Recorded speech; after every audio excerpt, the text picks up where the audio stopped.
அதையும் விட மாட்டேங்கிறா சொரட்டி. அம்லே உன் கையை உறிஞ்சு உள்ள முழுக போறாரு, அது நடக்குதா இல்லையான்னு பாரு. அவர் உருட்டுன்னு உரிகிறதுல விரல் உள்ள போகுது. கையில வர மாட்டேங்குது, அதை போட்டு வழுக்குது அது.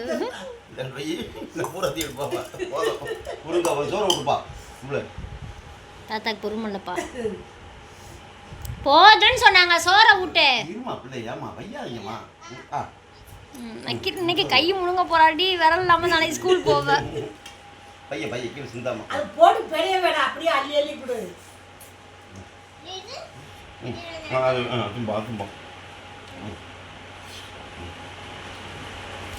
இன்னைக்கு உன் விரல் இல்லை, ஜோலி முடிஞ்சு போச்சு. கையே இல்லை, மணிக்கட்டு வர புடுங்க போறாரு உருவி.